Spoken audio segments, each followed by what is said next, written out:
Kant lo que hace es que desarrolla su filosofía con una nueva necesidad. Hay una necesidad de establecer las cosas de una manera muy clara.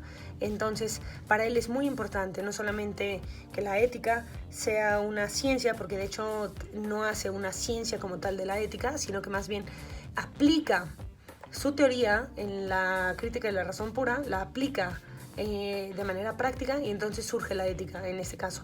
Entonces, bueno, para que conozcan un poquito a Kant, es de Königsberg, es régimen montano, en Alemania, nunca salió de Alemania, es el primer filósofo que trabaja para mantenerse, donde toma cátedras de geografía, de historia, lo que sea para poderse mantenerse básicamente en su vida.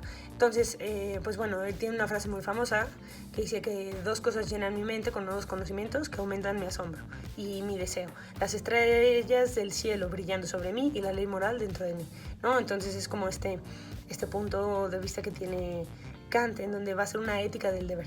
Entonces, Kant tiene un problema. ¿Por qué? Porque dice, a ver, el universo, racionalmente, la persona virtuosa, la persona buena, es feliz. Y la persona mala, la persona que hace mal, es triste. Pero en realidad no pasa eso. Es irracional este mundo. ¿Por qué? Porque las personas que hacen mal son felices y las personas que son buenas o son virtuosas están tristes. Entonces es completamente irracional. ¿Cómo salimos de ese embrollo?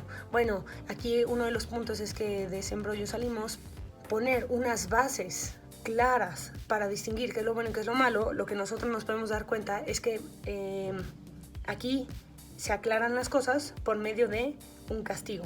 ¿Qué pasa si nosotros castigamos a las personas que hacen mal para que tengan su merecido y así aprendan a hacer el bien? Entonces, en este caso lo que sucede es que el mundo, siendo irracional, lo tenemos que poner en racionalidad. ¿Cómo? Por medio del deber, por medio de leyes. Entonces, de aquí surgen sus máximas o sus imperativos categóricos, de los cuales en ética nos importan 2 solamente. El primero es: actúa de tal manera que la máxima que determina tu conducta se vuelva una ley universal. Actúa de tal manera que todos puedan seguir el principio de tu acción. Es decir, ese imperativo categórico da el criterio de qué es lo bueno y qué es lo malo.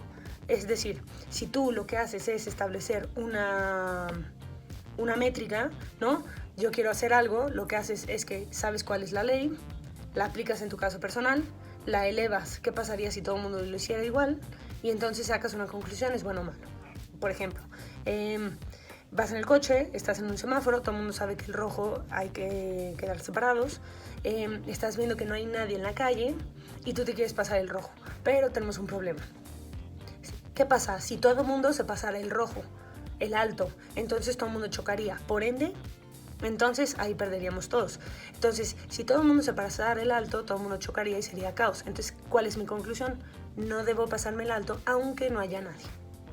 Entonces, pues este pensamiento es como muy de deber ser, muy de ley, que nos regula y nos lleva al bien común, pero pues de cierta manera queda un poco frágil, ¿no? O sea, el acto que se debe realizar voluntariamente, que cualquiera y que todos puedan realizar, es un acto bueno. O sea, el acto que yo quiero hacer, si todo el mundo lo puede hacer y funciona, tiene consecuencias buenas, entonces va a ser un acto bueno. Entonces esta regla está en todos los hombres, porque siempre y cuando los hombres tengan racionalidad, entonces va a ser algo que es universal.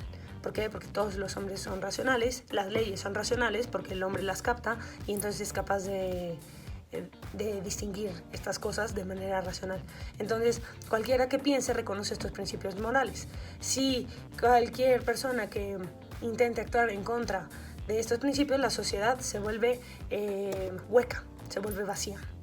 Entonces, este siempre es el imperativo categórico de Kant, que es: actúa siempre bajo la máxima de hacer lo que quieras al universalizar las cosas. Esa es la idea principal. Entonces, cuando yo universalizo las cosas, ya todo queda muy claro.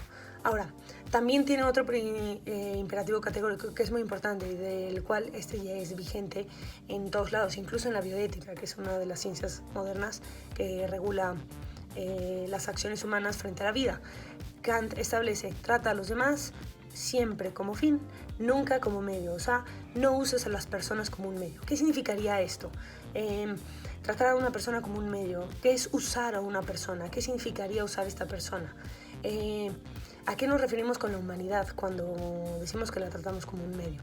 Entonces, en este caso ahí se pone interesante, porque este tipo de cosas lo que hace es que a la hora de tratar a las personas como un fin, la causa final nos viene otra vez a la mente, que es la felicidad.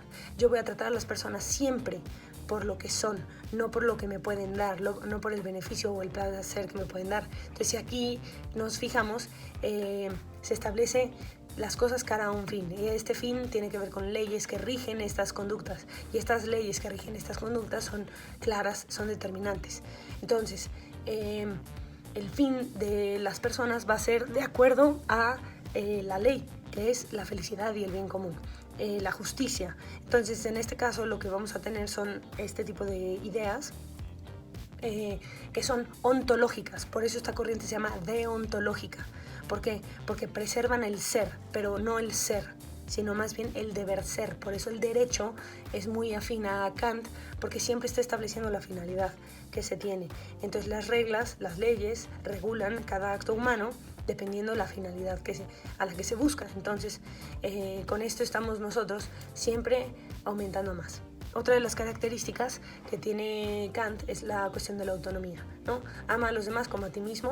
Eso es el deber de convertir en míos los fines de los otros, siempre y cuando no sean inmorales. O sea, es como esta idea de empatía, pero no es una empatía como tal, sino más bien es ponerte en los zapatos de los demás, pero siempre desde el fin, siempre desde la ley que regule estas acciones. No, si es algo malo, entonces yo no podría hacerlo.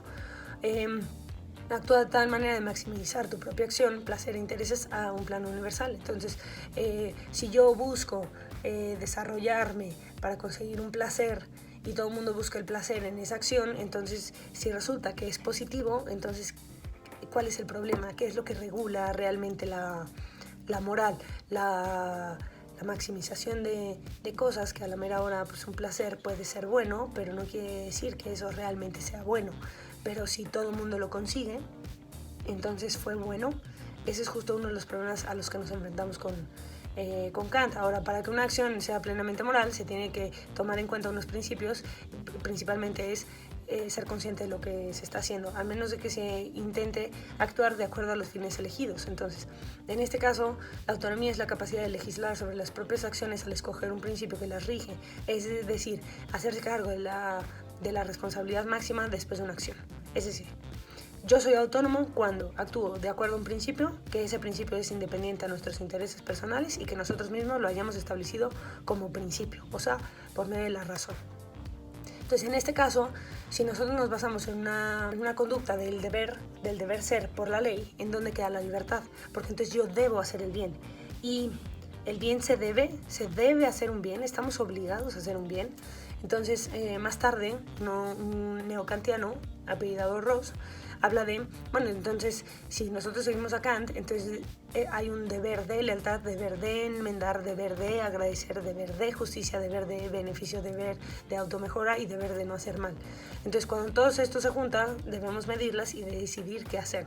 Entonces, técnicamente yo no tengo amigos, yo debo tener amigos, yo no hago el bien, yo debo hacer el bien. O sea, mi libertad está encadenada a un deber y ese deber es el que regula y rige toda mi existencia. Entonces, ahí nos enfrentamos con un problema porque cuando la ley se impone sobre la virtud, entonces no somos libres como tal. El bien y el mal no es una cuestión de libertad, sino más bien es de deber.